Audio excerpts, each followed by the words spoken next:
So, my dear ones, when I looked at the syllabus, I happened to see two topics: education and social stratification and social mobility. So actually, I felt that there is some incompleteness in the case of topic, or something is lacking there. Social mobility is one of the functions of education. So I thought that I would discuss social mobility later. So I feel that if I discuss different functions of education together and explain social mobility during that discussion, it will be more helpful for us. So I'll be discussing this social mobility later. Then education and social stratification. When we look at the topic, sometimes we may feel that this is a small topic, but it has got some wider range, because we have to go back to history for looking at education and stratification. Before talking about education and stratification, first we should know what stratification is, what social stratification is. We have to define social stratification first. But before defining the term, I may just tell about a word in English: strata. Strata is the plural of stratum. Stratum means layer. Stratum means layer. Strata means layers. Then if we look at stratification, it must be meaning making layers, or making strata, or dividing into strata, or dividing into layers. Now I may ask you, what is social stratification?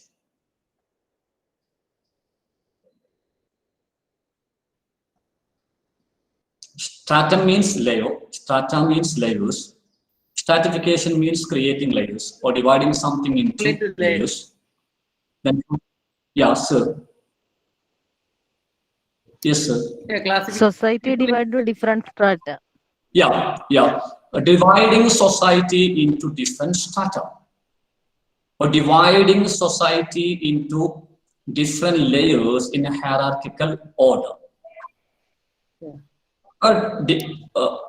Division in the society on the basis of different factors, maybe in the basis of the employment, the job, the work done by a particular community, or maybe on the basis of the birth, on the basis of the family or the community in which a person is born.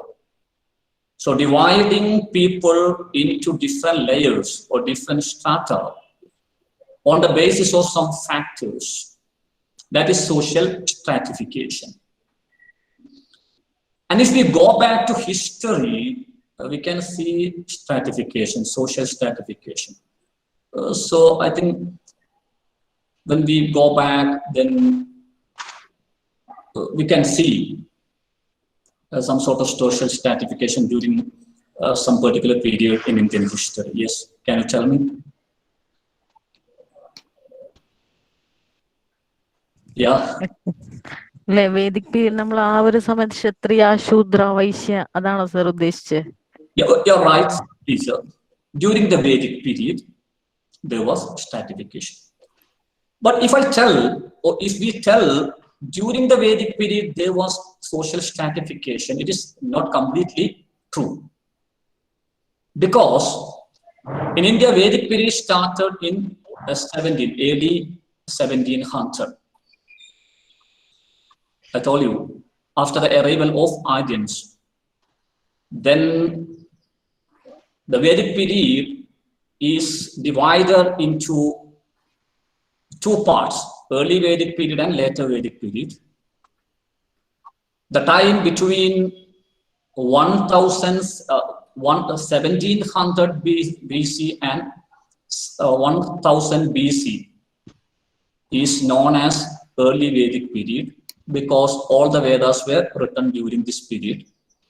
And the later part, from 1000 BC to 500 BC, that is till the arrival of Buddha or Buddhism, the age is called as later Vedic period. The age also is called epic period because two Idihasas, two epics called Mahabharata and Ramayana, were written during the second part, so it is also called as epic period. And it is told that there have been no social stratification during the early Vedic period. Gradually, this social stratification came into existence during the second part of Vedic period, that is the later Vedic period. So Brahmins got some dominance in the society. So this age is also known as Brahmanic period. And when we compare Buddhist education and Vedic education, most of the people at times tell that during the Vedic period there was no education to each and everyone. Education was on the basis of social stratification, and during the Buddhist period everyone got education. Actually, it is not a true statement because during the early Vedic period actually there was no stratification according to history. But during the later period there was stratification. So Vedic education can be divided into two: early Vedic education and Brahmanic education. During the Brahmanic period, education was given on the basis of social stratification. And as you know, during the later Vedic period or during the Brahmanic period, there was social stratification. People were divided into 4 categories: Brahmins, Kshatriyas, Vaishyas, and Shudras. And all of you know, Brahmins were some people who were giving some advice to Kshatriyas, who were assigned the duty of doing all the religious rituals like puja, yaga. They were controlling all the religious functions. They were giving advices. They were giving instructions to Kshatriyas or kings. And you know that Kshatriyas were assigned the duty of safeguarding or protecting the country, ruling the country, administration. Maybe kings or ministers or the army leaders, all were Kshatriyas. Then Vaishyas were merchants and artisans and they were merchants, business and something like that were assigned to them. And Shudras were peasants, or Shudras were workers, laborers. And there was no education to Shudras. The only 3 castes,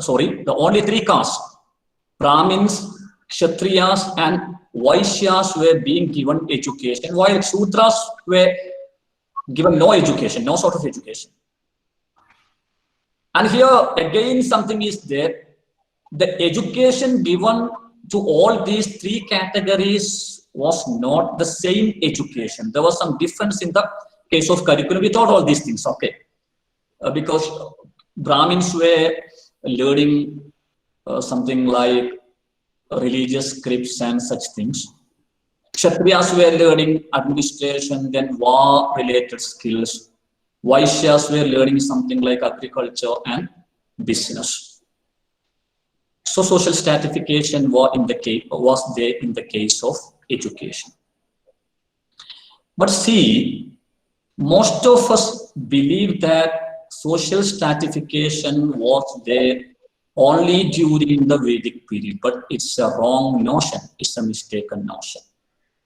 I do not know whether some of you might have got some other idea, but most of the people, whenever we tell about social stratification, whenever we tell about this division of society on the basis of some factors into some hierarchical order, we always tell that social stratification or such a division, such a sort of division was there during the Vedic period.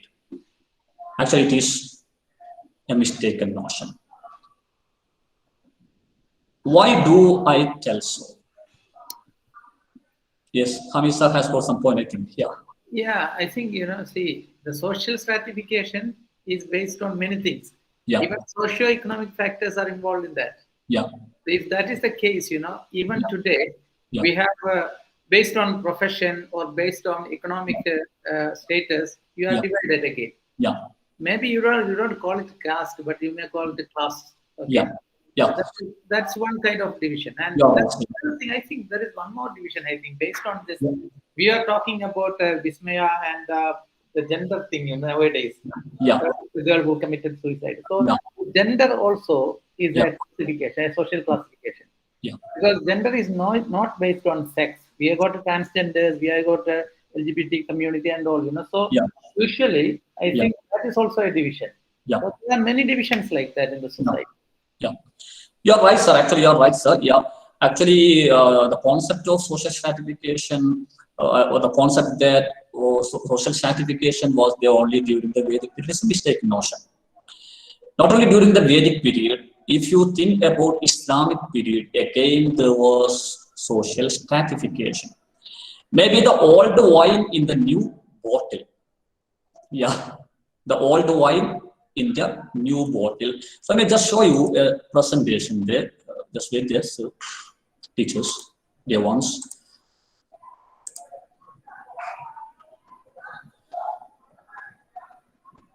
Sorry.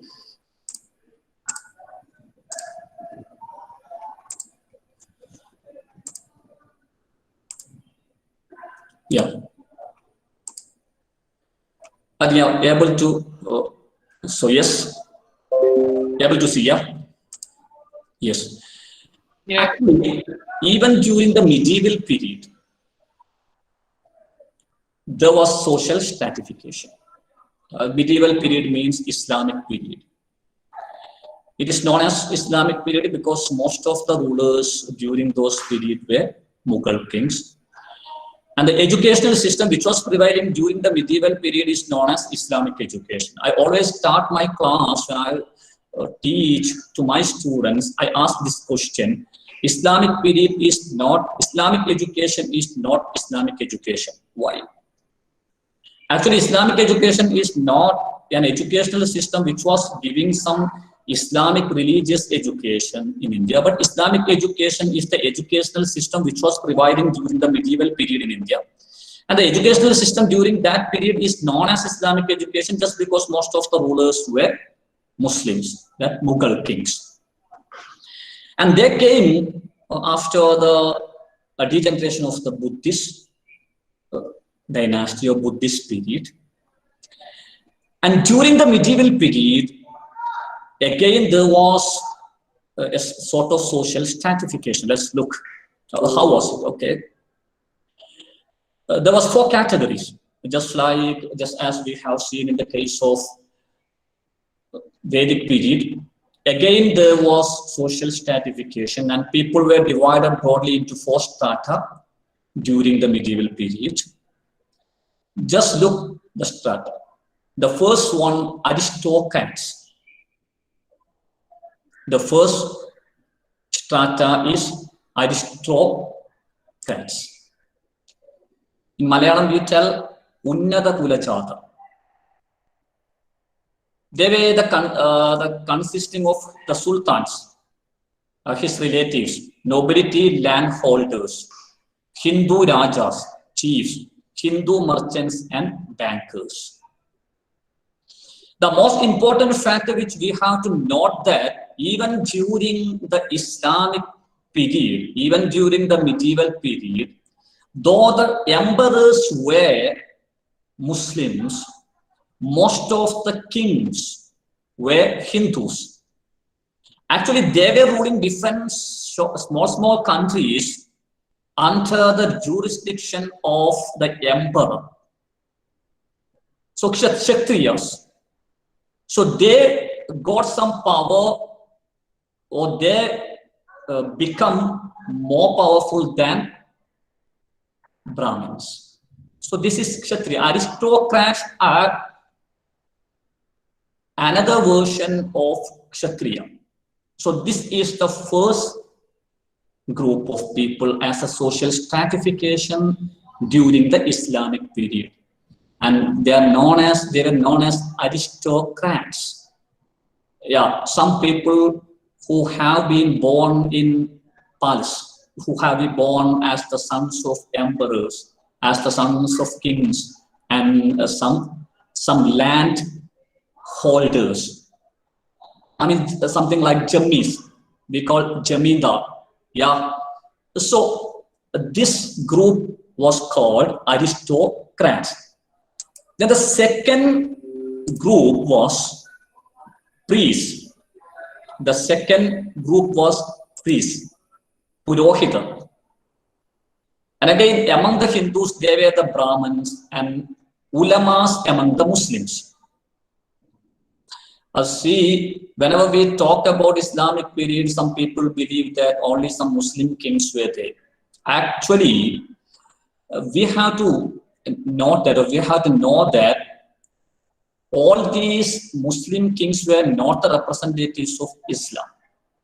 They had got only one and only aim, and it was just to widen their kingdom, just to widen their dynasty. And if you look at history, you can see fighting between Muslim kings. For example, when Tipu Sultan was fighting against Britishers, Hyderabad Nizam was an ally of Britishers.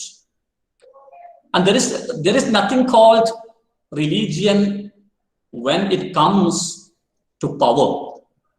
Human beings are greedy. Yeah, human beings are eager to widen their popularity, widen their position, widen their status, enrich their status. And some people are glorified. നമ്മൾ സാധാരണ മതത്തിന്റെ ബേസിൽ ഇതിനെ കാണും. എന്നാൽ ഈ രാജാക്കന്മാർക്കും അതൊന്നുമില്ല. ശരിക്കും നിങ്ങൾ ഇന്ത്യൻ ചരിത്രത്തിലേക്ക് നോക്കുകയാണെങ്കിൽ മിക്കവാറും മുഗൾ ചക്രവർത്തിമാരുടെയൊക്കെ പ്രധാനമന്ത്രിമാരും സൈന്യാധിപന്മാരൊക്കെ ക്ഷത്രിയന്മാരായിരുന്നു. അതേ സമയത്ത് ഹിന്ദുക്കളായ രാജാക്കന്മാർ യുദ്ധം ചെയ്യുന്നു, മുസ്ലിം രാജാക്കന്മാരും തമ്മിൽ യുദ്ധം ചെയ്യുന്നു. ബ്രിട്ടീഷുകാർക്കെതിരെ പോരാടുന്ന സമയത്ത് നിങ്ങൾ ബ്രിട്ടീഷുകാരുടെ ചരിത്രമൊക്കെ വായിക്കുകയാണെങ്കിൽ ടിപ്പു സുൽത്താൻ എന്ന് പറയുന്ന മുസ്ലിം രാജാവ് ബ്രിട്ടീഷുകാർക്കെതിരെ പോരാടുമ്പോൾ ബ്രിട്ടീഷുകാരുടെ കൂടെ കൂടിയിട്ട് ടിപ്പു സുൽത്താനെതിരെ പോരാടിയ ആളാണ് ഹൈദരാബാദ് നൈസാം. എല്ലാവർക്കും എന്താണ്, അവരവരുടെ സാമ്രാജ്യം വികസിപ്പിക്കുക എന്നത് മാത്രമാണ് അവരുടെ ലക്ഷ്യം.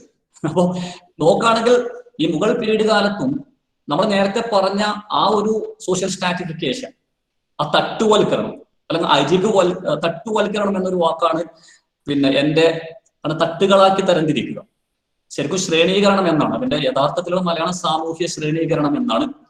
ഞാൻ 2015-17 ബാച്ചിൽ പഠിപ്പിച്ച സമയത്ത് അന്നത്തെ ഒരു സജീർ എന്ന് പറയുന്ന സ്റ്റുഡന്റ് അതിന് കൊടുത്ത ഒരു മലയാളം ട്രാൻസ്ലേഷൻ തട്ടുവൽക്കരണം. കുറച്ചുകൂടെ കേൾക്കാൻ രസമുള്ള ഒരു ടേമാണ്. ഈ തട്ടുവൽക്കരണത്തിന്റെ ഭാഗമായിട്ട് നോക്കുമ്പോൾ വേദകാലത്ത് മുകളിൽ ആരായിരുന്നു? ബ്രാഹ്മിൻസ് ആയിരുന്നു. തൊട്ടു താഴെ ആരുണ്ടായിരുന്നു? ക്ഷത്രിയന്മാരുണ്ടായിരുന്നു.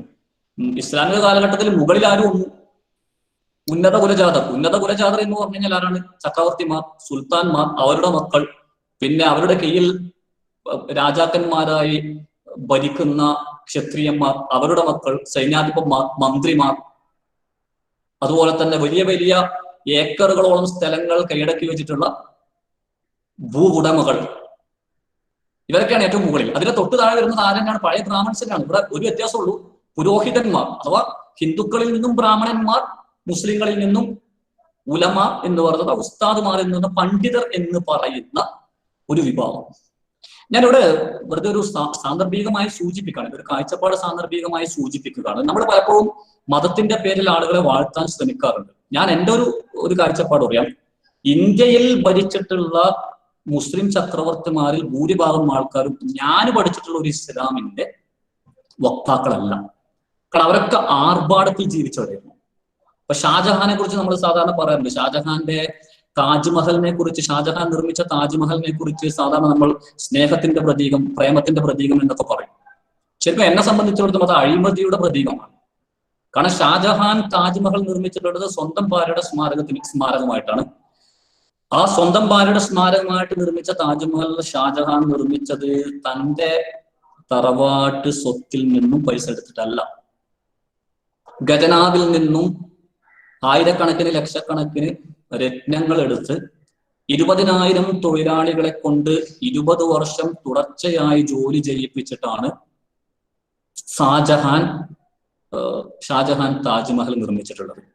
അതുകൊണ്ട് താജ്മഹലിലേക്ക് പോകുമ്പോൾ ശരിക്കും പ്രേമത്തിന്റെ ഖുശ്ബു, സുഗന്ധമല്ല അനുഭവപ്പെടേണ്ടത്, മറിച്ച് 20 വർഷത്തോളം എല്ലാ പീഡനങ്ങളും ഏറ്റുവാങ്ങിയിട്ട് അതിനുവേണ്ടി ജോലി ചെയ്ത ആളുകളുടെ വിയർപ്പിന്റെ ഗന്ധമാണ് വരേണ്ടത്. പക്ഷെ നമ്മൾ എന്ത് ചെയ്യും? മുസ്ലിങ്ങളായ ആൾക്കാരൊക്കെ പറയും താജ്മഹൽ ഞങ്ങളുടേതാണെന്ന്. കുറച്ചു മുമ്പ് മറ്റു ചിലർ പറഞ്ഞു താജ്മഹൽ നിങ്ങളുടേതല്ല ഞങ്ങളുടേതാണ് എന്ന് പറഞ്ഞ് 2 ടീമും തമ്മിൽ എന്താണ്? വാഗ്വാദമാണ്. ഞാൻ പറയുന്നത് ആരുടേതല്ല, ആരും അതിനെക്കുറിച്ച് എന്ത് ചെയ്ത് വാചാതരാകേണ്ട ആവശ്യമൊന്നുമില്ല. രാജാക്കന്മാർ, അപൂർവം ചില രാജാക്കന്മാർ മാത്രമേ ആ ഒരു ലാളിത്യത്തിലൊക്കെ ജീവിച്ചിട്ടുള്ളൂ. ചരിത്രത്തിലെ നിർഭാഗ്യവാന്മാർ എന്ന് പറയുന്നത് പോലെ ഈ ഷാജഹാൻ ഇങ്ങനെയൊക്കെ ചെയ്യുന്നു. ഈ ഷാജഹാൻ രണ്ടാമത്, ഞാൻ അറിഞ്ഞൊരു ചരിത്രമാണ്, രണ്ടാമത് കറുപ്പ് മാർബിൾ, വെളുത്ത മാർബിളിലാണ് താജ്മഹൽ നിർമ്മിച്ചിട്ടുള്ളത്. കറുത്ത മാർബിൾ കൊണ്ട് മറ്റൊരു താജ്മഹൽ കൂടി നിർമ്മിക്കാൻ തുടങ്ങിയപ്പോഴാണ് അദ്ദേഹത്തിന്റെ മകൻ ഔറംഗസീബ് അദ്ദേഹത്തെ തടവിലിട്ടത് എന്നൊരു ചരിത്രം ഞാൻ വായിച്ചിട്ടുണ്ട്. ഈ ഔറംഗസീബ് ജീവിച്ചിരുന്നത് ശരിക്കും തൊപ്പി തുന്നിയിട്ടും ഖുർആൻ പകർത്തി എഴുതിയിട്ടുമാണ്. കാരണം അദ്ദേഹം ഖജനാവിൽ നിന്ന് ഒരു പൈസ പോലും തന്റെ ജീവിതത്തിലേക്ക് എടുത്തിട്ടില്ല എന്നാണ്.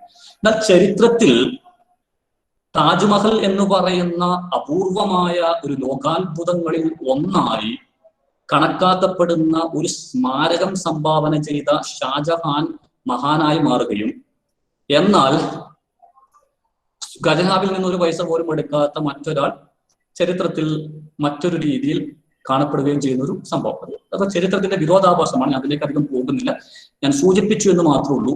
ഇന്ത്യയിൽ വന്നിട്ടുള്ള ചക്രവർത്തിമാർ, അത് മുസ്ലിങ്ങളായാലും ഹിന്ദുക്കളായാലും ഭൂരിഭാഗം ആളുകളും, അവർക്ക് അവരുടെ സാമ്രാജ്യം വികസിപ്പിക്കുക എന്ന് മാത്രമായിരുന്നു ലക്ഷ്യം.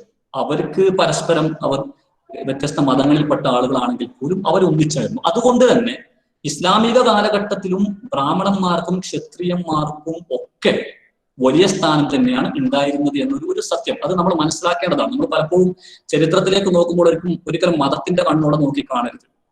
ചരിത്രത്തിലേക്ക് നോക്കുമ്പോൾ ഒരിക്കലും നമ്മുടെ ആളാണോ എന്നത് നോക്കിയിട്ടല്ല നമ്മൾ നോക്കേണ്ടത്. ചരിത്രത്തിലേക്ക് നോക്കേണ്ടത് നിഷ്പക്ഷമായിട്ടാണ്. അങ്ങനെ പലപ്പോഴും നമുക്ക് നോക്കാൻ സാധിക്കാറില്ല. ഞാൻ താജ്മഹൽ പോയിട്ടുണ്ടായിരുന്നു, പക്ഷെ എനിക്ക് അന്ന് ഈ ചരിത്രം അറിയില്ലായിരുന്നു. പക്ഷെ ഈ ചരിത്രം അറിഞ്ഞതിന് ശേഷം, ഇങ്ങനെ ഒരു ചിന്ത വന്നതിന് ശേഷം, ഞാൻ എപ്പോഴും ക്ലാസ്സിൽ പറയാറുണ്ട്, താജ്മഹൽ എന്ന് പറയുന്നത് ഒരിക്കലും എന്തല്ല, സ്നേഹത്തിന്റെ പ്രതീകം. നമ്മൾ ഇന്നത്തെ കാലഘട്ടത്തിൽ വലിയ വലിയ മന്ത്രിമാരൊക്കെ ഖജനാവിൽ നിന്നും പൈസ എടുത്തിട്ട് അവരുടെ ഭാര്യമാരെ സ്മാരകം നിർമ്മിച്ചാൽ, അവരുടെ പാർട്ടിക്കാരെ സ്മാരകം നിർമ്മിച്ചാൽ നമ്മൾ അഴിമതി എന്ന് പറയും. അങ്ങനെയാണെങ്കിൽ ഷാജഹാൻ ചെയ്തതും അഴിമതി തന്നെയാണ്. നിങ്ങൾക്ക് എതിരെ അഭിപ്രായം ഉണ്ടെന്ന് എനിക്ക് അറിയില്ല, അഭിപ്രായം ഉണ്ടാകാം, പക്ഷെ എന്റെ അഭിപ്രായം ഇതാണ്. സോ രണ്ടാമത്തെ അഴിമതി ഉള്ളത് കൊണ്ട് സ്നേഹത്തിന്റെ പ്രത്യേകം അല്ലാതെ സ്നേഹം കാണിക്കാൻ വേണ്ടി ചെയ്തതാണ്. പക്ഷെ അല്ല, ഞാൻ പറയുന്നത് എന്താ വെച്ചാല് സ്നേഹത്തിന്റെ പ്രതീകം അല്ലാതാകണമെന്നില്ല, അത് അഴിമതിയിലാണ് ഉണ്ടാക്കിയിരിക്കുന്നത്. പക്ഷെ ആ സ്നേഹം സ്വന്തം ഭാര്യയോടുള്ള സ്നേഹത്തിന് വേണ്ടി മറ്റു പലരുടെയും എത്രത്തോളം എന്ന് പറഞ്ഞാൽ, ഞാൻ കേട്ടിട്ടുള്ളത് ഈ താജ്മഹൽ നിർമ്മിച്ചതിന് ശേഷം അതുപോലൊരു സാധനം മറ്റൊരാൾക്ക് വേണ്ടി നിർമ്മിക്കപ്പെടരുത് എന്ന് ആഗ്രഹിച്ചിരുന്ന ഷാജഹാൻ ആ താജ്മഹൽ നിർമ്മിച്ച ശില്പിയുടെ കൈകൾ വെട്ടിക്കളഞ്ഞു, അല്ലെങ്കിൽ അദ്ദേഹത്തെ വധിച്ചു കളഞ്ഞു എന്നൊക്കെ ഞാൻ കണ്ടിട്ടുണ്ട്. എനിക്കറിയില്ല ശരിയാണോ തെറ്റാണെന്ന് അറിയില്ല. അല്ല, അതെല്ലാം ഒരു കാലഘട്ടത്തിൽ അങ്ങനെയായിരുന്നു. അതായത്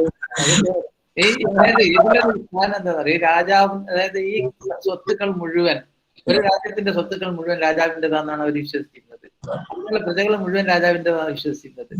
അപ്പൊ ആ ഒരു കാലഘട്ടത്തില് ഇതിനൊന്നും നമുക്ക് അത് കൊല്ലേണ്ടവന് കൊല്ലും, എടുക്കേണ്ടത് എടുക്കും. പക്ഷെ ഞാൻ എന്റെ ഇതെല്ലാം ഞാൻ അംഗീകരിക്കുന്നു പൂർണ്ണമായിട്ട്. അതായത് എനിക്ക് അതിനോട് വിയോജിപ്പൊന്നുമില്ല.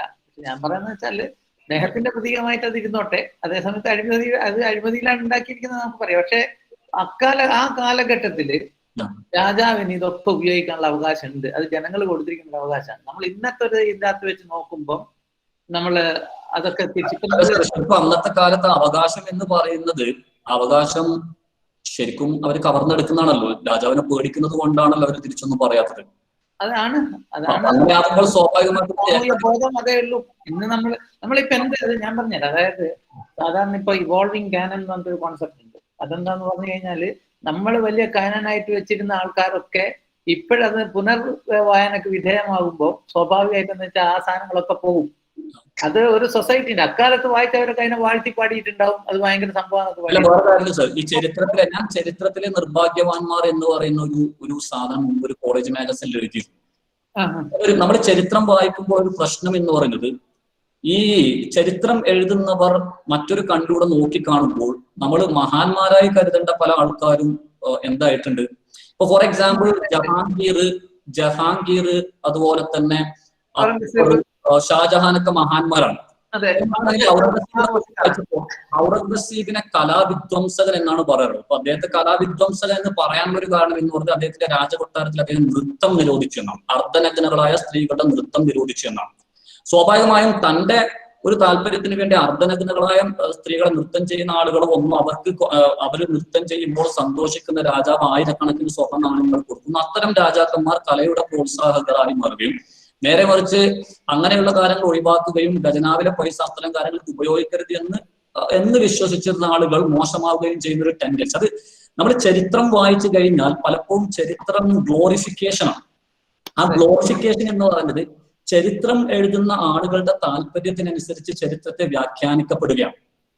അത് ഈ ചില കാര്യങ്ങൾ നമ്മൾ വായിക്കുമ്പോൾ, നമ്മൾ പിന്നീട് വായിക്കുമ്പോൾ, മറ്റുള്ളവരെ കുറിച്ച് അറിയുമ്പോൾ പലപ്പോഴും ചരിത്രം നീതി പുലർത്താറില്ല എന്നാണ് സാർ. അപ്പുറത്തൊക്കെ പുസ്തകങ്ങള് ഈ ചരിത്രങ്ങളൊക്കെ രണ്ടാമത് വായിച്ചിട്ടുണ്ട്. അതായത് അതങ്ങനെയല്ലാന്നും ഇങ്ങനെയാണെന്ന് പറഞ്ഞിട്ട് രണ്ടാമത് വായിച്ച പുസ്തകങ്ങൾ നമുക്ക് കിട്ടിപ്പോ. അപ്പൊ അതെ അങ്ങനെ ഒരു വായന നടക്കണം. അത് നടക്കുന്ന എനിക്ക് തോന്നുന്നത്. അത് നമ്മുടെ സൊസൈറ്റിയിൽ നടക്കും. നമ്മുടെ ശേഷം നമ്മൾ ചെയ്യുന്നതിനൊക്കെ വീണ്ടും വായിക്കപ്പെടും. അതിങ്ങനെ പുനർനിർമ്മിച്ചുകൊണ്ടിരിക്കുന്ന ഞാൻ മനസ്സിലാക്കുന്നത്. So this is the second, okay. This is something useful, So this is the second group during the medieval period. Then again comes another group, the town people. As a part of the social stratification during the medieval period, the third group was town people. In the town lived the wealthy merchants, traders, and artisans. Again, Vaishyas, the new form of Vaishyas. So itself I told you, new wine in old wine in new bottle. പുതിയ കുപ്പിയിൽ പഴയ വീഞ്ഞ് തന്നെയാണ്. ഇസ്ലാമിക കാലഘട്ടത്തിലും medieval കാലഘട്ടത്തിലും പണ്ടത്തെ പോലെ തന്നെയാണ് ടൗൺ, അഥവാ രാജകൊട്ടാരത്തിന് ചുറ്റും താമസിക്കുന്നവർ, രാജകൊട്ടാരത്തിലുള്ള ആൾക്കാരുടെ സിൽബന്ദികൾ എന്ന് പറയാം. അങ്ങനെയുള്ള സിൽബന്ദികൾ, കൊട്ടാരത്തിനോട് അടുത്ത് താമസിക്കുന്നവർ. അത് ഇന്നും അങ്ങനെയാണ് അല്ലെ. ഇന്നും ഭരണസിരാ കേന്ദ്രങ്ങളുടെ ചുറ്റുഭാഗത്ത് താമസിക്കുന്ന മെട്രോപൊളിറ്റൻ സിറ്റികളിലുള്ള ആളുകൾക്ക് കിട്ടുന്ന ഒരു വികസനം ആർക്ക് കിട്ടില്ല? ഗ്രാമീണ പ്രദേശങ്ങളിലുള്ള ആളുകൾക്ക് കിട്ടില്ല. ഇന്ത്യ എടുത്തു കഴിഞ്ഞാൽ ഇന്ത്യയിലെ ചില വടക്ക് കിഴക്കൻ സംസ്ഥാനങ്ങളിലൊക്കെ ഒരു വികസനവും വരുന്നില്ല. എല്ലാ വികസനവും ഒരു ഭാഗത്ത് മാത്രം കേന്ദ്രീകരിക്കുന്നതായിട്ട് നമുക്ക് കാണാം. അത് അന്നുണ്ട് ഇന്നും ഉണ്ട്. കോരൻ എപ്പോഴും എവിടെ തന്നെയാണ്? കോരന് കഞ്ഞി കുമ്പിളിൽ തന്നെയാണ് എപ്പോഴും. അത് ബ്രാഹ്മണ കാലഘട്ടത്തിലും അങ്ങനെ തന്നെയാണ്, ഇസ്ലാമിക കാലഘട്ടത്തിലും അങ്ങനെ തന്നെയാണ്, അത് ബ്രിട്ടീഷ് കാലഘട്ടത്തിലും അങ്ങനെ തന്നെയാണ്, നമ്മളിപ്പോൾ ജീവിക്കുന്ന കാലഘട്ടത്തിലും അങ്ങനെ തന്നെയാണ്. അപ്പൊ മൂന്നാമതൊരു വിഭാഗം, അതായത് വൈശ്യർക്ക് തുല്യരായിട്ടുള്ള ഒരു വിഭാഗമാണ് ടൗൺ പീപ്പിൾ എന്ന് പറയുന്നത്. അവർ ഈ ഇതുമായിട്ട് ബന്ധപ്പെട്ട് ജീവിച്ചിരുന്ന ആൾക്കാരായിരുന്നു, കൊട്ടാരമൊക്കെ ആയിട്ട് ബന്ധപ്പെട്ടിട്ട്. അവിടെയും നാലാമത്തെ ഒരു വിഭാഗം ഉണ്ടായിരുന്നു. അഥവാ നമ്മുടെ വേദകാലഘട്ടത്തിലെ ബ്രാഹ്മണ കാലഘട്ടത്തിലെ ശൂദ്രർക്ക് സമാനരായിട്ട് the peasants of course lived in the villages and they often the worst of. ഇവര് ഈ നമ്മൾ നേരത്തെ പറഞ്ഞ വലിയ വലിയ ലാൻഡ് ഹോൾഡേഴ്സ് ഉണ്ടല്ലോ, ഭൂവുടമകൾ, അവരുടെ കൃഷിയിടങ്ങളിൽ പണിയെടുക്കുന്നുണ്ട്. ഇപ്പൊ ഈ വലിയ വലിയ ഭൂവുടമകളുടെ കീഴിൽ പാട്ടക്കാരുണ്ടാവും. ആ പാട്ടക്കാര് നടത്തിക്കൊണ്ടുപോകുന്ന കൃഷിയിടങ്ങളിൽ പണിയെടുക്കുന്ന സാധാരണ പണിക്കാരായിരുന്നു പെസൻസ്. ശൂദ്രരുടെ അതേ ഗതി തന്നെയായിരുന്നു അവർക്കും. നമ്മൾ ചിന്തിക്കുകയാണെങ്കിൽ again if you look at the education, all the three categories, the upper class categories, I mean priests, aristocrats, priests, and town people were being given education, but no sort of education was given to peasants. Again, Kanni for Koran is in Kumbul. Koran എവിടെ തന്നെയാണ്, കഞ്ഞി കുമ്പിളിൽ തന്നെയാണ്. Then again we can come back whether it was over by the end of Mughal dynasty. No. Social stratification was there even during the British period. Again, old wine in the new bottle. So there was, Zamindars. Zamindars, absentee landlords, tenants, peasant proprietors, agricultural laborers, modern merchants, modern class of money lenders. Then in urban areas, modern class of capitalists, modern working class, traders and shopkeepers, the professionals, and all such people. So അത് പുതിയ രൂപത്തിലാണ് ഇവിടെ വരുന്നത്. നമ്മുടെ യൂറോപ്പിലുള്ള ആ ഒരു പ്രഭു അല്ല class system, sir നേരത്തെ പറഞ്ഞൊരു ക്ലാസ് സിസ്റ്റമാണ് പ്രഭു എന്നൊക്കെ പറഞ്ഞിട്ട്. അതുപോലെ ജമീന്ദാർമാർ, ബ്രിട്ടീഷുകാരുടെ കാലഘട്ടത്തിലുള്ളത് ജമീന്ദാർമാർ. അതുപോലെ അവരുടെ താഴെ വരുന്ന ജമീന്ദാർമാർ എന്ന് പറഞ്ഞ ഒരുപാട് ഭൂമിയുള്ളവർ, അവരുടെ താഴെ വരുന്ന അവരുടെ കീഴിലുള്ള ഭൂമി ഇങ്ങനെ വിഭജിക്കപ്പെട്ടു കൊടുത്തിട്ടുള്ള ലാൻഡ് ഹോൾഡേഴ്സ്, അവരുടെ കീഴിൽ വരുന്ന ലീസുകൾ അഥവാ പാട്ടക്കാർ, അവരുടെ കീഴിൽ വരുന്ന കർഷകർ, ജോലിക്കാർ. പിന്നെ ടൗണിലാണെങ്കിൽ അവിടെ കച്ചവടക്കാർ, വലിയ വലിയ കച്ചവടക്കാർ. പിന്നെ ഈ ബ്ലേഡ് ഒക്കെ കൊടുക്കുന്ന, ബ്ലേഡ് എന്ന് പറഞ്ഞില്ലേ ഈ കടം കൊടുക്കുന്ന ഇപ്പോഴത്തെ ഈ ബ്ലേഡ് കമ്പനികൾ, അതുപോലെയുള്ള ആളുകൾ. ഇങ്ങനെ ബ്രിട്ടീഷുകാരുടെ കാലഘട്ടത്തിലും എന്ത് സംഭവിച്ചിട്ടുണ്ട്? സോഷ്യൽ സ്ട്രാറ്റിഫിക്കേഷൻ നടന്നിട്ടുണ്ട്. അതുകൊണ്ട് തന്നെ ബ്രിട്ടീഷുകാരുടെ കാലഘട്ടത്തിലും ഞാൻ അത് വളരെ വിശാലമായിട്ട് നമുക്ക് അങ്ങോട്ട് പോകാൻ സമയമില്ലാത്തത് കൊണ്ട് വെറുതെ ഒന്ന് I just make some glance at the situation, the educational situation. ഞാൻ പറഞ്ഞിരുന്നു 1600 ബ്രിട്ടീഷ് ഈസ്റ്റ് ഇന്ത്യ കമ്പനി രൂപീകരിച്ച് 1610-11 ആ സമയമാകുമ്പോഴേക്കും ഇന്ത്യയിൽ ആദ്യമായി ബ്രിട്ടീഷ് ഈസ്റ്റ് ഇന്ത്യ കമ്പനിയുടെ ഫാക്ടറി വന്നു. ഈ സമയത്ത് അവർ ഒരിക്കലും ഭരിക്കാൻ വന്നതല്ല, കച്ചവടത്തിന് വന്നവരായിരുന്നു. എന്നാൽ ആ സമയത്ത് ഇവരുടെ പട്ടാളക്കാർ എന്ന് പറയുന്നത് വെൽ ട്രെയിൻഡ് ആർമി ആയിരുന്നു അവരുടെ. അപ്പൊ അതുകൊണ്ട് തന്നെ ആദ്യം ഇന്ത്യയിലുള്ള രാജാക്കന്മാർ ഇവരുടെ പരിശീലനം ലഭിച്ച പട്ടാളക്കാരെ വാടകയ്ക്ക് എടുക്കാൻ പോയി. ഏറ്റവും രസകരമായൊരു കാര്യം, 2 രാജാക്കന്മാർ തമ്മിൽ പോരാടുമ്പോൾ ഇപ്പുറത്തും ആരുണ്ടാവും? ബ്രിട്ടീഷുകാരുടെ പട്ടാളക്കാരുണ്ടാവും, ഇപ്പുറത്തും ബ്രിട്ടീഷുകാരുടെ പട്ടാളക്കാരുണ്ടാവും. അങ്ങനെയായിരുന്നു തുടക്കം. വാടകയ്ക്ക് എടുക്കലാണ്. കാരണം ഇവർ നല്ല പരിശീലനം കൊടുത്ത trained army people were there, soldiers. So the kings were accepting them for hire. വാടകയ്ക്ക് എടുക്കലാണ്. അങ്ങനെ മുന്നോട്ട് പോകുന്നതിന്റെ ഇടയിലാണ് അവർക്ക് മനസ്സിലായത് ഒന്ന് ശ്രമിക്കുകയാണെങ്കിൽ വേണമെങ്കിൽ ഭരണം പിടിച്ചടക്കാമെന്ന്. അങ്ങനെയാണ് അവർ 1757 ആകുമ്പോഴേക്കും ഭരണം പിടിച്ചെടുക്കുന്നത്. 1713 ആദ്യത്തെ ചാർട്ടർ വന്നു. കാരണം അവർക്ക് ജോലിക്കാരെ ആവശ്യമായി വന്നു. കാരണം അവർക്ക് അവരുടെ ഭരണം എന്ന് പറയുന്നത് മോഡേൺ അഡ്മിനിസ്ട്രേഷനാണ്. ഈ മുഗളന്മാരുടെ കാലഘട്ടത്തിൽ രണ്ടിന്റെയും ഇടയിലായിരുന്നു. വേദകാലഘട്ടത്തിലും അതുപോലെ തന്നെ ബ്രാഹ്മണിക് കാലഘട്ടത്തിലും പരമ്പരാഗത ഒരു രീതിയായിരുന്നു. മുഗളന്മാരുടെ കാലഘട്ടത്തിൽ നമ്മൾ സാധാരണ പറയുന്ന ഇല്ലത്തുനിന്ന് പുറപ്പെട്ട് അമ്മാത്ത് എത്തിയിട്ടില്ല എന്ന് പറയുന്നത് പോലെ പരമ്പരാഗത രീതികളിൽ നിന്നും പുറപ്പെട്ടു കഴിഞ്ഞു, എന്നാൽ മുഴുവനായിട്ട് മോഡേൺ ആയിട്ടില്ല എന്ന് പറയുന്ന ഒരു ഭരണ രീതിയായിരുന്നു മുഗളന്മാർ മുന്നോട്ട് വെച്ചിരുന്നത്. ബ്രിട്ടീഷുകാർ വന്നപ്പോൾ അത് മുഴുവൻ മോഡേൺ ആണ്, ആധുനിക രീതിയാണ്. അവർക്ക് ആധുനിക രീതിയിൽ ജോലി ചെയ്യാൻ ആവശ്യമായ തൊഴിലാളികളെ, വർക്കേഴ്സിനെ, ഓഫീസ് ബെയറേഴ്സിനെ ആവശ്യമായി വന്നപ്പോൾ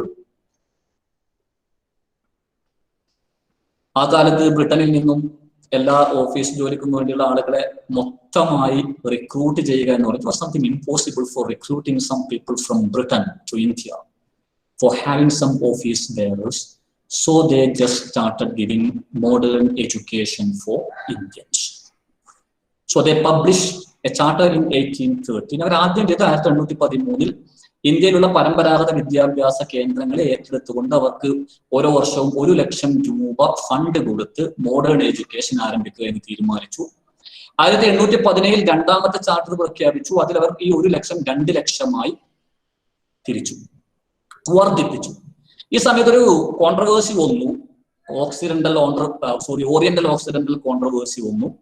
Some people argued that Indians should be given education in Indian languages and Indian culture and history, literature, something like that should be taught, and they were known as Orientalists. And some other group argued that education should be given in English language and European literature and something like should be taught. അപ്പൊ ഈ ഒരു പ്രശ്നം പരിഹരിക്കാൻ വേണ്ടി മെക്കാളയെ കൊണ്ടുവന്നു. ഈ പ്രശ്നം വന്നു കാരണം പുത്തരിയിൽ തന്നെ കല്ലുകടി എന്ന് പറഞ്ഞതുപോലെ ഇന്ത്യക്കാർക്ക് ആധുനിക വിദ്യാഭ്യാസം കൊടുക്കാൻ തുടങ്ങി 10-15 വർഷമാകുമ്പോഴേ തന്നെ പ്രശ്നം വന്നു. ചിലർ പറയുന്നു ഇന്ത്യൻ ഭാഷ പഠിപ്പിക്കണം, ഇന്ത്യൻ സംസ്കാരം പഠിപ്പിക്കണം, ഇന്ത്യൻ സാഹിത്യം പഠിപ്പിക്കണം എന്ന്. മറ്റുള്ളവർ പറയുന്നു അതല്ല, അത് അങ്ങനെയല്ല വേണ്ടത്, യൂറോപ്യൻ ലിറ്ററേച്ചർ പഠിപ്പിക്കണം, ഇംഗ്ലീഷ് ഭാഷയിലാണ് പഠിപ്പിക്കണം എന്ന് പ്രശ്നമായി. അപ്പൊ ഒരു വിദ്യാഭ്യാസ രംഗം കലുഷിതമായി മാറി. ഈ പ്രശ്നം പരിഹരിക്കാൻ വേണ്ടി മെക്കാളെ വന്നു. മെക്കാളെ തന്റെ സുപ്രസിദ്ധം എന്ന് ചിലർ പറയുമെങ്കിലും കുപ്രസിദ്ധമായ മെക്കാളെ മിനിറ്റ്സ് 1835 അവതരിപ്പിച്ചു. ഇത് വളരെ പ്രധാനപ്പെട്ടതാണ്. ഞാൻ അതുകൊണ്ടാണ് മെക്കാളെ മിനിറ്റ്സ് എടുത്തു പറഞ്ഞത്. ബാക്കിയുള്ള മിനിറ്റ്സിലേക്കൊന്നും നമ്മൾ പോകുന്നില്ല. മെക്കാളെ മുന്നോട്ട് വെച്ച നിർദ്ദേശങ്ങൾ, ഒന്ന്, ആദ്യം അദ്ദേഹം പറഞ്ഞത് Indians should be given education in English language because English is the language of the ruling class. So the citizens should be, or the people should learn the language of the ruling class. And one more thing he thought. ഒരു കാര്യം കൂടി പറഞ്ഞു. അദ്ദേഹം പറഞ്ഞു പഠിക്കുന്നവരുടെ ഭാഷ English ആണ്, English പഠിക്കണം. രണ്ടാമത് അദ്ദേഹം പറഞ്ഞു അത് സത്യമാണോ? ഇന്ത്യക്കാർ ഇംഗ്ലീഷ് പഠിക്കാൻ വേണ്ടി കൊതിച്ചു നിൽക്കുന്നവരാണ്, വെമ്പുന്നവരാണ്. Indians are eager to learn English language. അത് ശരിക്കും ശരിയാണ് അല്ലെ? നമുക്ക് ഒരു ഇംഗ്ലീഷ് ലാംഗ്വേജ് അറിയുക എന്ന് പറയുന്നത് വലിയ കാര്യമായിട്ട് നമ്മൾ പണ്ടേ കാണാറുണ്ട്. സായിപ്പിനെ പോലെ ആകുക എന്ന് പറയുന്ന ഒരു രീതി. ഏതായാലും അദ്ദേഹം അത് പറഞ്ഞു. രണ്ടാമത് അദ്ദേഹം പറഞ്ഞൊരു കാര്യം യൂറോപ്യൻ ലിറ്ററേച്ചർ പഠിപ്പിക്കണം. എന്നിട്ട് അദ്ദേഹം ഒരു കാര്യം കൂടി പറഞ്ഞു, ഇന്ത്യയിലെയും അറേബ്യയിലെയും മുഴുവൻ സാഹിത്യങ്ങളും എടുത്തു കഴിഞ്ഞാലും യൂറോപ്പിലുള്ള ഒരു ലൈബ്രറിയിലെ ഒരു ഷെൽഫിൽ കൊള്ളിക്കാൻ മാത്രമേ ഉണ്ടാവുകയുള്ളൂ എന്ന ഒരു വാക്കും പറഞ്ഞു അദ്ദേഹം. അതുകൊണ്ട് എന്ത് പഠിച്ചാൽ മതി? യൂറോപ്യൻ ലിറ്ററേച്ചർ പഠിച്ചാൽ മതി എന്ന് പറഞ്ഞു. മൂന്നാമത് അദ്ദേഹം പറഞ്ഞൊരു നിർദ്ദേശം ഡൗൺവേർഡ് ഫിൽട്രേഷൻ തിയറി എന്ന പേരിൽ അറിയപ്പെടുന്നു. സോഷ്യൽ സ്ട്രാറ്റിഫിക്കേഷൻ പറയുമ്പോൾ ഈ ഡൗൺവേർഡ് ഫിൽട്രേഷൻ തിയറി പറയാതിരിക്കാൻ സാധിക്കില്ല. According to downward filtration theory, there is no need for giving education to mass. It is impossible to give education to each and everyone.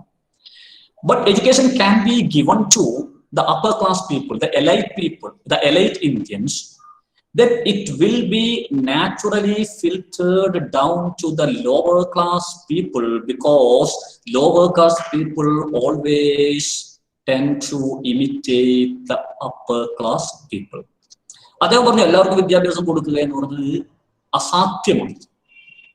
നമുക്കൊരു കാര്യം ചെയ്യാം, സമൂഹത്തിന്റെ ഉന്നത തലത്തിൽ നിൽക്കുന്ന ഉന്നത കുലജാതർക്ക് വിദ്യാഭ്യാസം കൊടുക്കാം. അവർക്ക് കൊടുത്തു കഴിഞ്ഞാൽ, അദ്ദേഹം നല്ല സൈക്കോളജി അറിയുന്ന ആളായിരുന്നു. ആര്? മെക്കോളെ. അദ്ദേഹം പറഞ്ഞു അവർക്ക് കൊടുത്തു കഴിഞ്ഞാൽ സ്വാഭാവികമായും അത് താഴോട്ട് ഫിൽട്ടർ ചെയ്യും, ഊർന്നിറങ്ങും. എന്തുകൊണ്ട്? എപ്പോഴും താഴേക്കിടയിൽ നിൽക്കുന്ന ആളുകൾ മുകളിൽ നിൽക്കുന്നവരെ അനുകരിക്കാൻ ശ്രമിക്കും. അതുവഴി അത് അവർക്ക് ലഭിക്കും.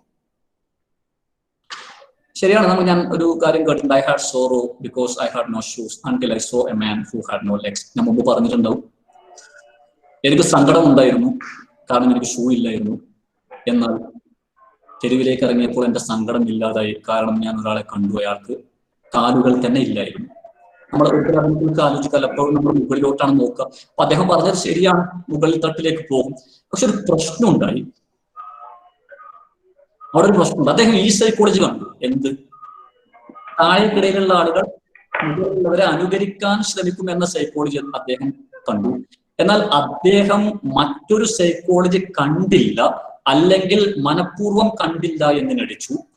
ഈ മുകളിൽ നിൽക്കുന്നവർ ഒരിക്കലും എന്ത് ചെയ്യില്ല, തങ്ങൾക്ക് കിട്ടിയ വിദ്യാഭ്യാസം താഴേക്കിടയിലുള്ളവർക്ക് കൊടുക്കില്ല എന്ന സൈക്കോളജി കണ്ടെത്താൻ അദ്ദേഹത്തിന് സാധിച്ചില്ല. അതുകൊണ്ട് എന്ത് സംഭവിച്ചു? Again, there was a division, educated people and uneducated people. പിന്നീട് ചാൾസ് വുഡ് വന്ന് ഈ പറയുന്ന കാര്യങ്ങളൊക്കെ നിരാകരിച്ചു. അങ്ങനെയല്ല, എല്ലാവർക്കും വിദ്യാഭ്യാസം കൊടുക്കണം എന്നൊക്കെ വാദിച്ചു 1855. കാരണം മെക്കാളെ എരുതിയിൽ actually he was adding more fuel to the burning fire. അല്ല, എരിയുന്ന തീയിലേക്ക് വീണ്ടും എണ്ണ ഒഴിക്കുകയാണ് ചെയ്തത്. കാരണം ആ പ്രശ്നമായി. അദ്ദേഹം ഏകാധിപത്യ രീതിയിലാണ് എന്ത് അവതരിപ്പിച്ചത്. ഈ മിനിറ്റ് പക്ഷെ മെക്കോളയുടെ ഏറ്റവും വലിയ സൈക്കോളജി എന്തായിരുന്നു വെച്ചാല്, അയാൾ ഉപയോഗിച്ച ഏറ്റവും വലിയ സൈക്കോളജിക്കൽ കൺസെപ്റ്റ് എന്താന്ന് പറഞ്ഞാല്, സാധാരണഗതിയിൽ നമ്മൾ ഇവിടുന്ന് ഗൾഫിൽ പോയാല് നമ്മൾ അറബി പഠിക്കുകയാണ് ചെയ്യുക.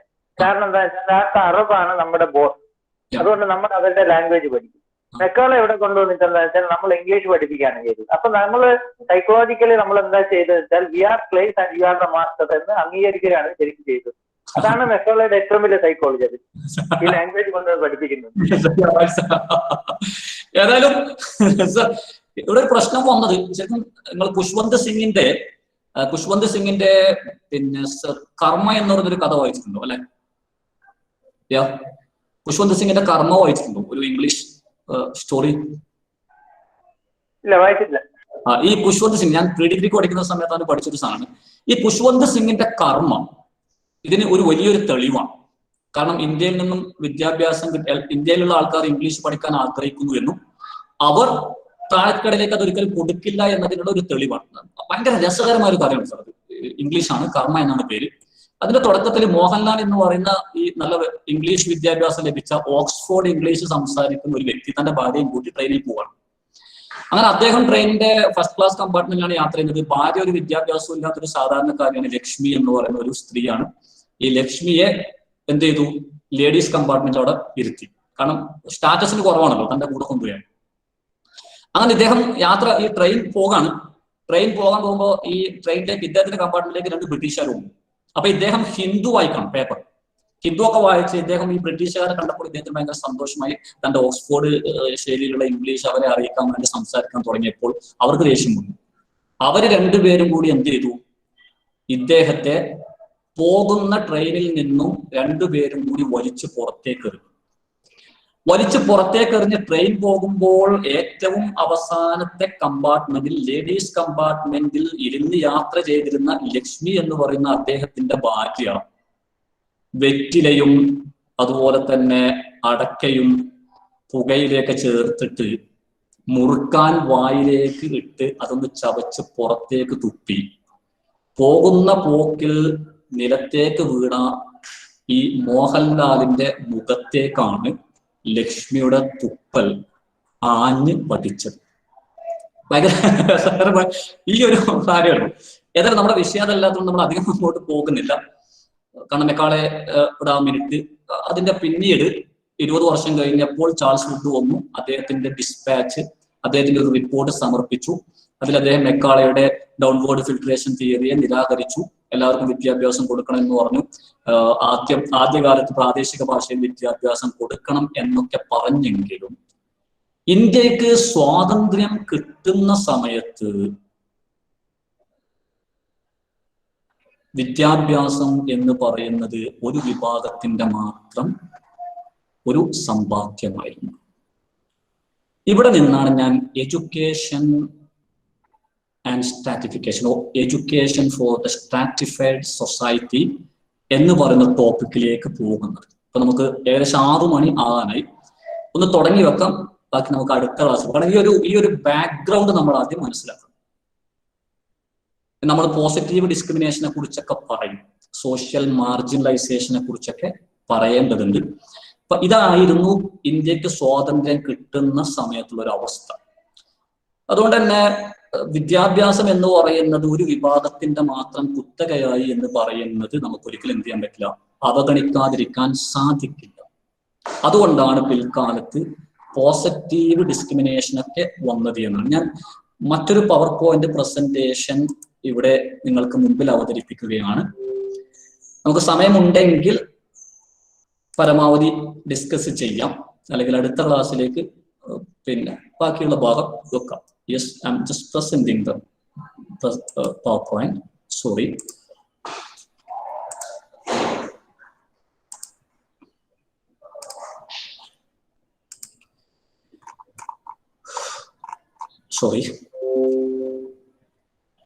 So we have to look at education of the marginalized.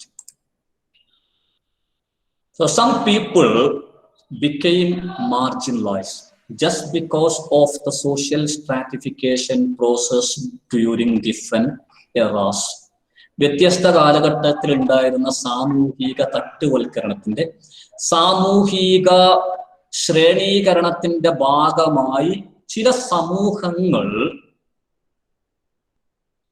Marginalised ആയി മാറി, പാർശ്വവൽക്കരിക്കപ്പെട്ടവരായി മാറി. ഈ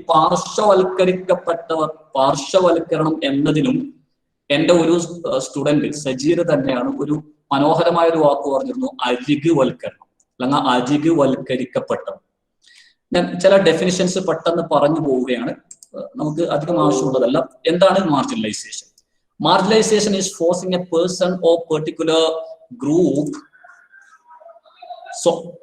of a particular society to be away from the mainstream of the society by denying him or it all the rights and opportunities for developing himself or itself by getting education and participating in such developmental activities.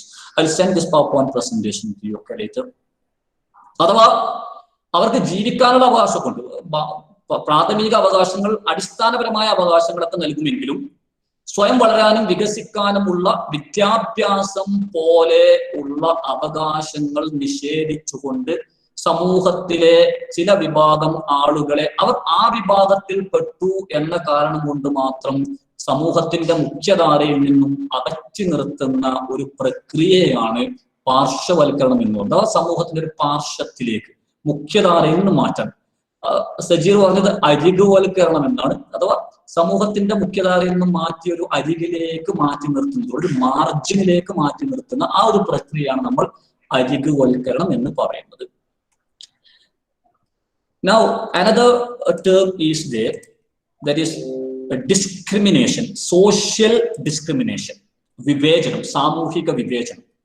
A discrimination is treating different categories of people of a society or group in different manner. There are some categories among them are treated with injustice and prejudice by denying them privileges that are offered to the other categories because of some hidden causes. ചില പ്രത്യേക കാരണങ്ങൾ കൊണ്ട് സമൂഹത്തിൽ ജീവിക്കുന്ന രണ്ട് വിഭാഗം ആളുകളോട് രണ്ട് തരത്തിൽ പെരുമാറുക. ഒരേ പന്തിയിൽ തന്നെ രണ്ട് വിളമ്പ് എന്ന് നമ്മൾ സാധാരണ പറയാറുണ്ട്. ചില വിഭാഗം ആളുകൾക്ക് ലഭിക്കുന്ന അർഹത ഉണ്ടായിട്ടാണ്, അർഹത ഇല്ലാതെയല്ല, അർഹത ഉണ്ടായിട്ടും മെരിറ്റ് ഉണ്ടായിട്ടും ഒരു പ്രത്യേക വിഭാഗത്തിൽ പെട്ടു എന്ന കാരണം കൊണ്ട് മറ്റു വിഭാഗങ്ങളിൽപ്പെട്ട ആളുകൾക്ക് ലഭിക്കുന്ന പരിഗണനകളും മറ്റും കൊടുക്കാതെ സമൂഹത്തിലെ രണ്ട് വിഭാഗം ആളുകളോട് വ്യത്യസ്ത രീതിയിൽ പെരുമാറുന്ന ഒരു പ്രക്രിയയെ നമ്മൾ സോഷ്യൽ ഡിസ്ക്രിമിനേഷൻ അഥവാ സാമൂഹിക വിവേചനം എന്ന് പറയുന്നു. സാമൂഹിക വിവേചനം ഉണ്ടാകുമ്പോഴാണ് എന്ത് സംഭവിക്കുന്നത്? ആദ്യം പറഞ്ഞ പ്രോസസ് അരികുവൽക്കരണം നടക്കുന്നത്, അല്ലെ? അങ്ങനെ സാമൂഹിക വിവേചനം ഉണ്ടാകുമ്പോഴാണ് ചില വിഭാഗം ആളുകൾ സമൂഹത്തിന്റെ മുഖ്യധാരയിൽ നിന്നും അകറ്റി നിർത്തപ്പെടുന്നത്. ഇനി സോഷ്യൽ ഡിസ്ക്രിമിനേഷൻ, മാർജിനലൈസേഷനേക്കാളും കൂടുതൽ അപകടകരമായ മറ്റൊരു കാര്യം, അത് സോഷ്യൽ എക്സ്ക്ലൂഷനാണ്, സാമൂഹിക നിരാകരണം. നേരത്തെ പറഞ്ഞ പാർശ്വവൽക്കരണത്തിൽ, അരികുവൽക്കരണത്തിൽ അവർക്ക് വളരാനും വികസിക്കാനൊക്കെ ഉള്ള അവസരം നൽകില്ല, അവരെ സമൂഹത്തിന്റെ മുഖ്യധാരയിൽ നിന്നും മാറ്റി നിർത്തും. എന്നാൽ അതേ സമയത്ത് അവർക്ക് ജീവിക്കാനൊക്കെ ഉള്ള അവകാശം. പക്ഷെ ഇവർക്ക് ജീവിക്കാനുള്ള അവകാശം, ജീവിക്കുക എന്ന് പറഞ്ഞാൽ മരിച്ചതുപോലെ ജീവിച്ചാൽ ജീവിക്കുക എന്ന് പറയില്ല. സമൂഹത്തിലെ ചില വിഭാഗം ആളുകളെ അവർക്ക് അടിസ്ഥാനപരമായി നൽകേണ്ട മനുഷ്യാവകാശങ്ങൾ പോലും നിഷേധിച്ചുകൊണ്ട് സമൂഹത്തിൽ നിന്ന് തന്നെ നിഷ്കാസിതരാക്കുന്ന ഒരു പ്രക്രിയയാണ് എന്ത്? Social exclusion. ഇപ്പൊ നമ്മൾ ആദിവാസികളെ കുറിച്ചും അങ്ങനെയുള്ള വിഭാഗങ്ങളെ കുറിച്ചൊക്കെ പറയുകയാണെങ്കിൽ അത് നമ്മുടെ സമൂഹത്തിന്റെ ഭാഗമായിട്ട് തന്നെ കണക്കാക്കുന്നില്ല. അത് സോഷ്യൽ എക്സ്ക്ലൂഷനാണ്. അങ്ങനെയും സംഭവിക്കുന്നുണ്ട്.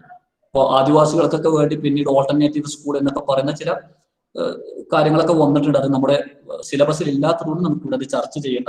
സമയം കിട്ടുകയാണെങ്കിൽ വേണമെങ്കിൽ നമുക്ക് പിന്നീട് ഒരു എക്സ്ട്രാ ഡിസ്കഷൻ എന്ന രീതിയിൽ വേണമെങ്കിൽ ചെയ്യാം. ഏതായാലും സോഷ്യൽ എക്സ്ക്ലൂഷൻ, ഞാൻ ഇതുമായി ബന്ധപ്പെട്ട ചില പദങ്ങൾ, ചില ടേമുകൾ ഡിഫൈൻ ചെയ്യാണ്. So it is clear that marginalization and social exclusion occur when there is social discrimination. Social mobility ഇല്ലേ? സോഷ്യൽ മൊബിലിറ്റി, അതാണ് ഞാൻ നേരത്തെ പറഞ്ഞത് ടീച്ചറെ. സോഷ്യൽ മൊബിലിറ്റി വിദ്യാഭ്യാസത്തിന്റെ ധർമ്മമാണ്. ശരിക്കും സിലബസിൽ social stratification and social mobility എന്ന് പറഞ്ഞത് നമുക്ക് സോഷ്യൽ മൊബിലിറ്റി മറ്റൊരു ഘട്ടത്തിൽ ചർച്ച ചെയ്യാം. അത് വിദ്യാഭ്യാസത്തിന്റെ ഒരു ധർമ്മമാണ്. ഇവിടെ നമ്മൾ ഈ സ്ട്രാറ്റിഫിക്കേഷൻ നടന്നതും വിദ്യാഭ്യാസ രംഗത്തുണ്ടായ സ്ട്രാറ്റിഫിക്കേഷനും ആ സ്ട്രാറ്റിഫിക്കേഷന്റെ ഭാഗമായിട്ടുണ്ടായ മാർജിനലൈസേഷൻ ഒക്കെ ചർച്ച ചെയ്ത് ഈ മാർജിനലൈസേഷൻ ഇല്ലായ്മ ചെയ്യാൻ എന്തൊക്കെയാണ് ഗവൺമെന്റുകൾ ചെയ്തിട്ടുള്ളത് എന്ന ഒരു വിഷയത്തിലാണ് നമ്മൾ ഇപ്പോൾ പോകുന്നത്. അങ്ങനെ ഒരു ചർച്ച സോഷ്യൽ മൊബിലിറ്റിയും വേറെ വേറെ തന്നെയല്ലേ? എന്തായാലും അല്ലേ, രണ്ടും വേറെ വേറെ തന്നെയല്ലേ? അത് മറ്റൊരു വിഷയമായിട്ട് ചർച്ച ചെയ്യാം എന്ന് കരുതിയിട്ടാണ്. പിന്നെ അത് രണ്ടും തമ്മിലൊരു ബന്ധമുണ്ട്. സോഷ്യൽ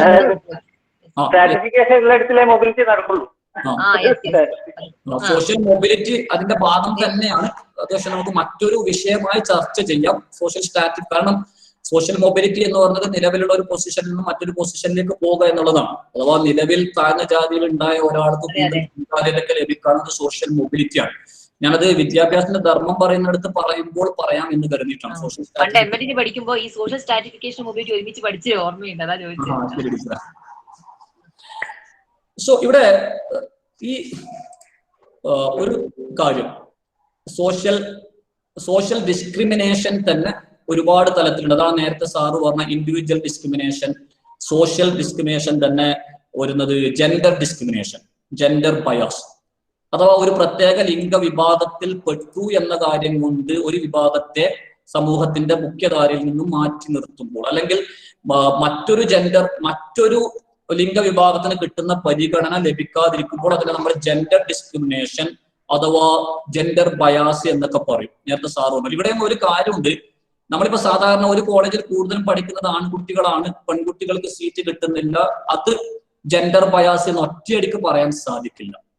പെൺകുട്ടികൾക്ക് ആൺകുട്ടികളുടെ അത്രയും മാർക്ക് കിട്ടിയിട്ടും പെൺകുട്ടി ആയതുകൊണ്ട് മാത്രം സീറ്റ് കിട്ടാതിരിക്കുമ്പോൾ മാത്രമേ ജെൻഡർ ബയാസ് ആവൂ. ആ ഒരു കാരണം കൊണ്ടായിരിക്കണേ. ഇപ്പൊ താഴ്ന്ന ജാതി ഒരു കാര്യമുണ്ട്. അതായത് ജെൻഡർ എന്ന വാക്കിന് അതായത് ജെൻഡർ എന്ന് പറഞ്ഞ വാക്കിന് പണ്ട് നമ്മൾ അതിന് കൊടുത്തൊരു അർത്ഥം എന്തായിരുന്നു വെച്ചാൽ ആൺകുട്ടി പെൺകുട്ടി ഉണ്ടായിരുന്നു. പക്ഷെ ഇന്നിപ്പോ ഈ ജെൻഡർ എന്ന് പറയുന്നത് ഒരു ക്ലാസ് ആണ്. അതായത് ആൺകുട്ടി സെക്സ് അല്ല, ആൺകുട്ടി പെൺകുട്ടി അല്ല. അതായത് ഇപ്പൊ ഇതിലിപ്പോ ഗേ കമ്മ്യൂണിറ്റി, ഗേ പീപ്പിൾ എന്ന് പറയുന്നത് ഒരു ജെൻഡർ ഗ്രൂപ്പാണ്. അതുപോലെ തന്നെ ഞാൻ നേരത്തെ പറഞ്ഞിട്ട് ഈ പിന്നെ ട്രാൻസ്ജെൻഡർ അതൊരു ഗ്രൂപ്പാണ്, വോയിസ് ഒരു ഗ്രൂപ്പാണ്. അതുകൊണ്ട് ജെൻഡർ എന്ന് പറയുന്നതിന് കുറച്ചുകൂടി ബ്രോഡ് ആയിട്ടുള്ള ഒരു മീനിങ് ഉണ്ട് ഇന്ന്. അങ്ങനെ സാറ് പറഞ്ഞ സെക്സ് എന്നത് ബയോളജിക്കൽ ആണ്, ജെൻഡർ എന്ന് പറയുന്നത് സാമൂഹികമായി കൺസ്ട്രക്റ്റഡ് ആണ്. ഞാനിവിടെ ഉദ്ദേശിച്ചത് ഒരു ഉദാഹരണം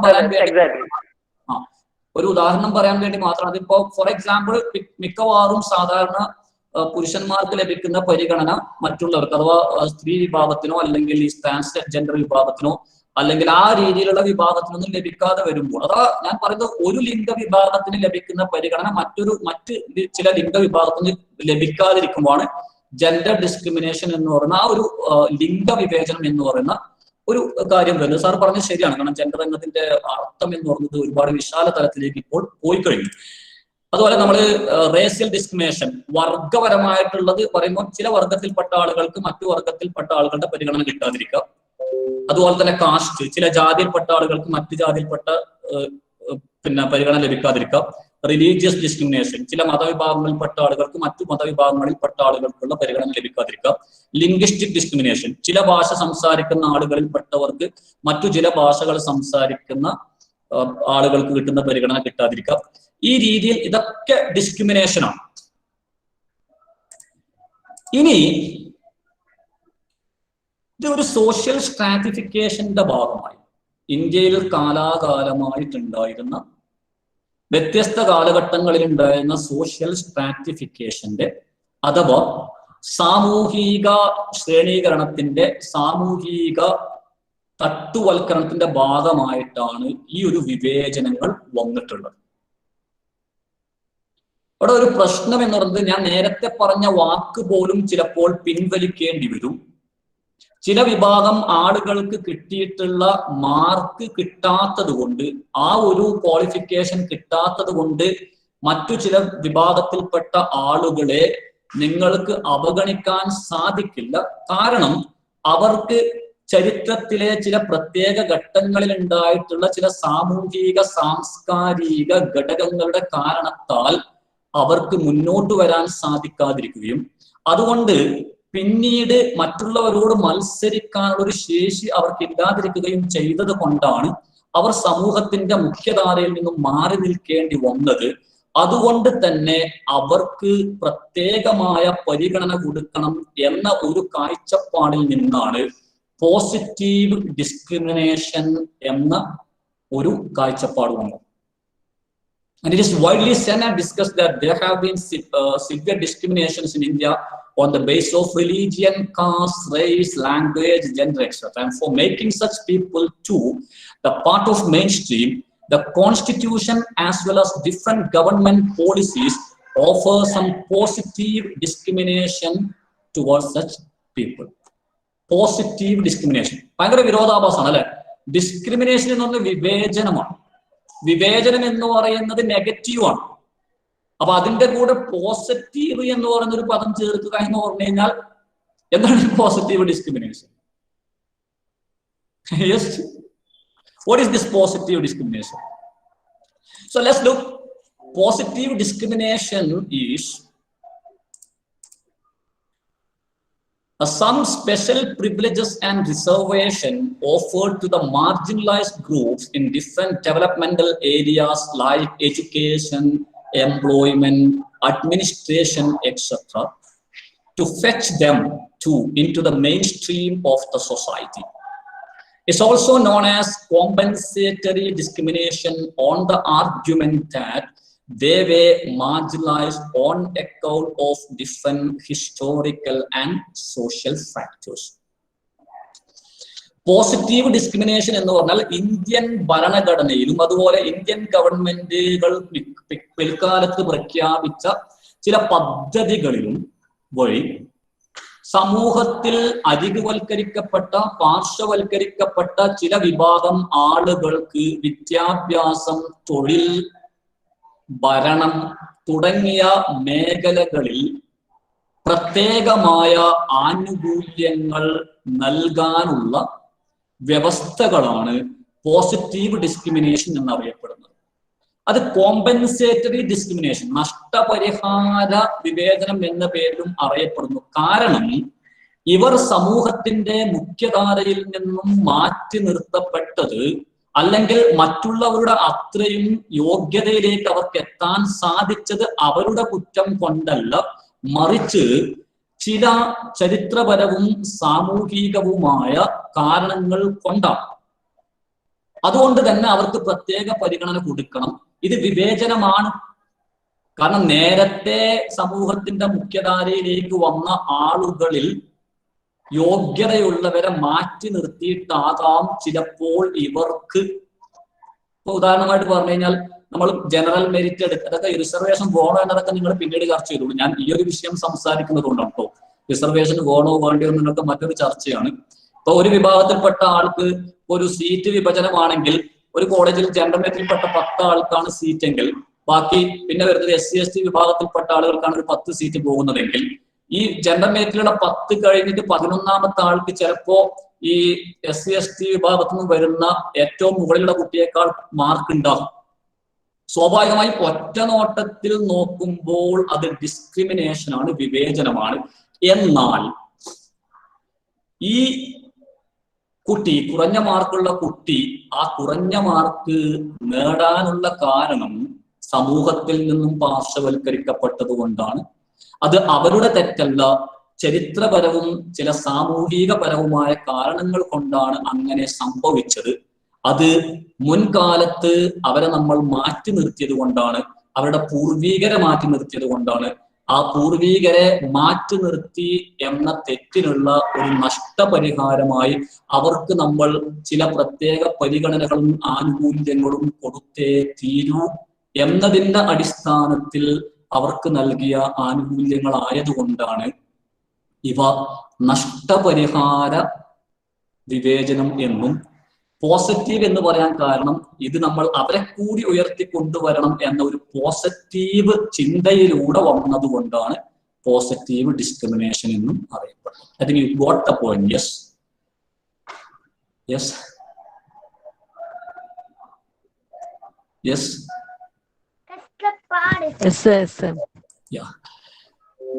ക്ലിയർ ആണ്, അത് ക്ലിയർ ആണ്. സോ ഈ പോസിറ്റീവ് ഡിസ്ക്രിമിനേഷൻ എന്ന വാക്ക്, പോസിറ്റീവ് ഡിസ്ക്രിമിനേഷൻ എന്ന് പറഞ്ഞ വാക്ക് വളരെ, അതിന് സാധാരണ ഇംഗ്ലീഷിൽ എന്താ പറയാ, ഓക്സിമോറൻ എന്നാ പറയും.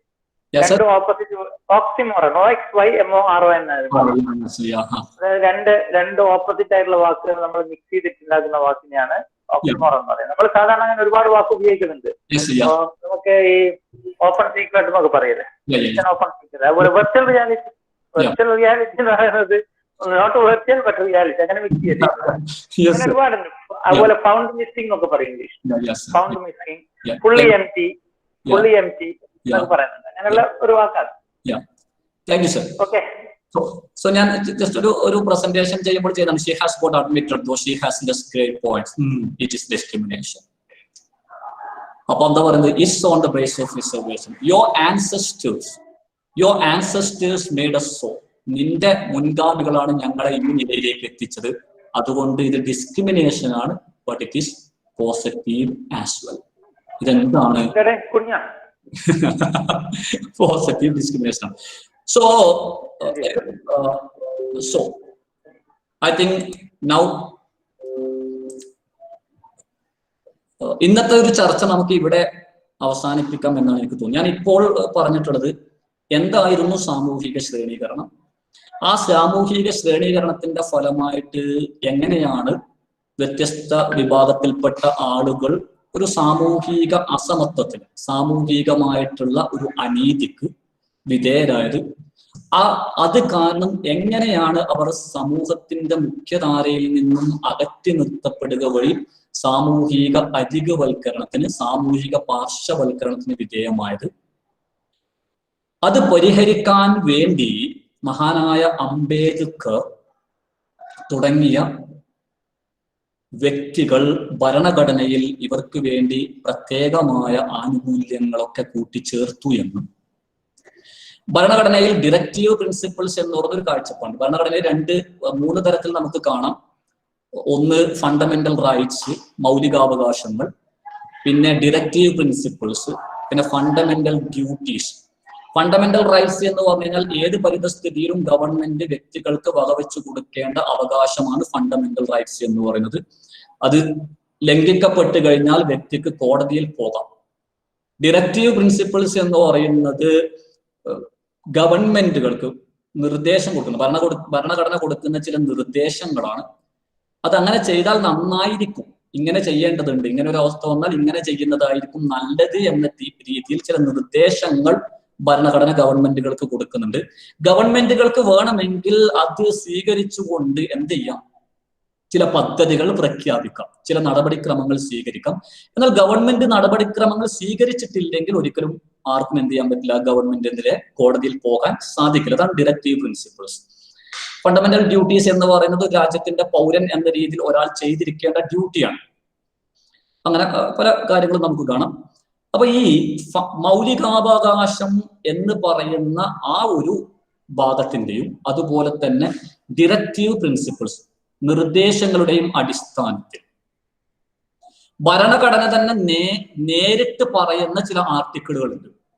ഈ വിഭാഗം ആളുകൾക്ക്, ഇത്തരം ആളുകൾക്ക് പ്രത്യേകമായ പരിഗണനകൾ വകവെച്ച് നൽകുന്ന, ആനുകൂല്യങ്ങൾ നൽകുന്ന, പോസിറ്റീവ് ഡിസ്ക്രിമിനേഷന്റെ ഭാഗമായി, ഒരു ക്രിയാത്മക വിവേചനത്തിന്റെ ഭാഗമായി നൽകുന്ന ആനുകൂല്യങ്ങൾ നേരിട്ട് തന്നെ ഭരണഘടന പറയുന്നുണ്ട് ചില ആർട്ടിക്കിളുകളിലൂടെ. ആർട്ടിക്കിൾ 21A ആയാലും ആർട്ടിക്കിൾ 28, ആർട്ടിക്കിൾ 30, ആർട്ടിക്കിൾ 14, ആർട്ടിക്കിൾ 17 എന്നൊക്കെ പറയുന്ന കുറെ ആർട്ടിക്കിളുകൾ. അതിന്റെ കൂടെ വ്യത്യസ്ത കാലഘട്ടങ്ങളിൽ വ്യത്യസ്ത ഗവൺമെന്റുകൾ പ്രഖ്യാപിച്ചിട്ടുള്ള പദ്ധതികൾ, ഇതൊക്കെ ഈ സോഷ്യൽ സ്ട്രാറ്റിഫിക്കേഷന്റെ ഭാഗമായി അരികുവൽക്കരിക്കപ്പെട്ട ആളുകളെ മുഖ്യധാരയിലേക്ക് കൊണ്ടുവരാൻ വേണ്ടിയുള്ള ചില കാര്യങ്ങളാണ്. അത് നമുക്ക് അടുത്ത ക്ലാസ്സിൽ ചർച്ച ചെയ്യാം. എന്നിട്ട് അതിനുശേഷം ഈ പദ്ധതികളൊക്കെ ഉണ്ടായിട്ടും നിലവിൽ ഇത്തരം വിഭാഗങ്ങളുടെ അവസ്ഥ എന്താണ്? കേരളം മാത്രമല്ല നോക്കേണ്ടത്. കേരളത്തിലേക്ക് നോക്കുമ്പോൾ ചിലപ്പോൾ നമുക്ക് വലിയ മുന്നേറ്റമൊക്കെ കാണാൻ സാധിക്കും. ഇന്ത്യ മൊത്തത്തിൽ നോക്കുമ്പോൾ എങ്ങനെയാണ് എന്നുകൂടി നമ്മൾ ചർച്ച ചെയ്യേണ്ടി വരും. ഏതായാലും ഇന്ന് ഞാൻ ഇത്രയും പറഞ്ഞുകൊണ്ട് നിർത്തുകയാണ്.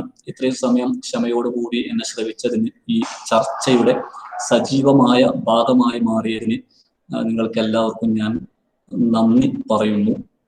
നമുക്ക് അടുത്ത വീണ്ടും കാണാം. Thank you. Okay, thank you, sir. Thank you. Okay, thank you very much. Okay, right.